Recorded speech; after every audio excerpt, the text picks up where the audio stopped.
Hi everyone, welcome to my channel. In this video, we'll be talking about the floating solar panel technology. Please remember to like and subscribe. Now let's get right into it. Fact 1. No land occupancy.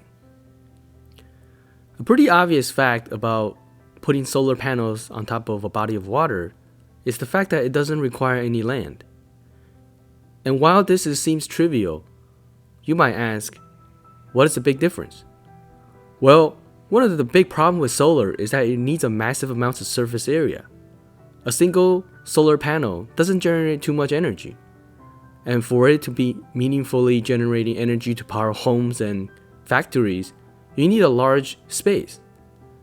And as you know, large land costs money. If you want large tracts of land in urban areas, it's going to cost millions and millions of dollars. And this drives up the cost of investing in solar. You can't really build solar in the middle of nowhere because of the energy required to transport it back to the cities. No one out in the desert needs that much power.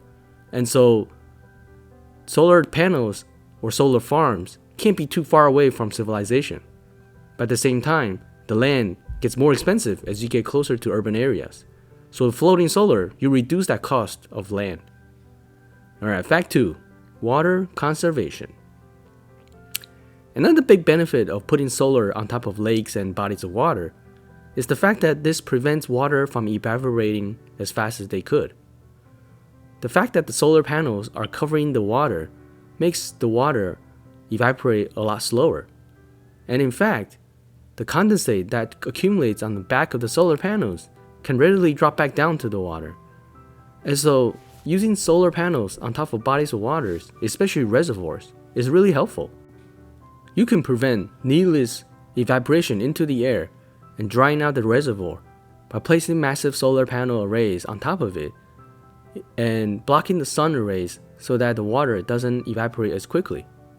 Of course, if it's a still very hot place, the water is still going to evaporate, but at a slower pace if it's not directly being heated up by the sun. And so, floating solar panels on top of reservoirs is a really good alternative. And going back to the previous section, it will cost almost nothing in terms of acquisition of the area, because the reservoir is already a place where you cannot build anything and it's close to civilization urban areas. That tremendously reduces the investment needed to build such a solar farm. Alright, let's get into the next fact. Fact 3. Increased efficiency. Another little less known benefit of putting solar on top of water is the increased efficiency of the solar voltaic panels. This is achieved because of cooling. When the solar panels get super hot, it doesn't generate power as good. The cooling effects of water near the panels leads to an energy gain that ranges from 5 to 15%. The natural cooling of the water helps modulate the temperature of the solar arrays and allowing them to generate power at its maximum potential. Natural cooling can also be increased by submerging them or just having a thin layer of water on top of the panels. The heat from the sun generating electricity through the panels by exciting all the electrons within the solar panel semiconductors. All that heat could be dissipated really quickly when it's on top of water. As opposed to on land, you need cooling systems in order to make sure the panels do not overheat. And so, panels on top of water is actually super useful and helps the panels to generate power as much as possible. Alright, let's get into the next fact. Fact 4. Corrosion and maintenance.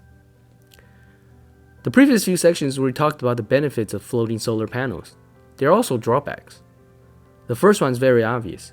The corrosion and maintenance of the solar panels are greatly increased. On dry land, you really don't need to worry about dust and possibly vermin or animals disrupting the solar panels. Otherwise, they could stand there for a long time. However, when they're floating on water, it is extremely important that maintenance needs to be conducted all the time. You need to make sure water doesn't get into the panels, water doesn't get into the systems, the circuits that's hooking up the panels, as well as corrosion. because water, especially salt water, is going to corrode everything. And with solar panels made of metals on the edges and so forth, it's going to impact the quality and the lifespan of these solar panels. So conducting solar farm on top of a body of water comes with a higher cost of maintenance and a corrosion prevention. Alright, let's get into the next and final fact, wave control. When you build solar panels on top of water, you need to understand the water moves. On land, generally only in an earthquake situation would the land move. However, when the panels are floating on top of water, any kind of wind or even earthquake as well will cause waves, and the cresting and ripples of the waves is going to move the panels. And if the waves are high enough, they can completely disrupt your solar panel farm, because it will completely disrupt how the solar arrays are being laid out, and possibly causing them to crash into each other because of violent movements underneath. Now, so this is a huge problem in floating solar that is difficult to solve. It needs to withstand high winds and heavier waves, and there's currently no easy solution. So when the panels are on top of water, it needs to be a fairly calm body of water. And they also need to analyze the history of this body of water to make sure there's no events that may potentially be catastrophic to the solar panel farm that's on top of it. You definitely can't think about solar panels on top of very violent waves or bodies of water that receives a lot of hurricane or typhoon kind of scenarios. In those scenarios, it is likely that the panels will be completely destroyed by crashing into each other, on top of each other, and so forth. Alright, that's it for my video today. Thank you so much for watching. Please remember to like and subscribe. See you next time.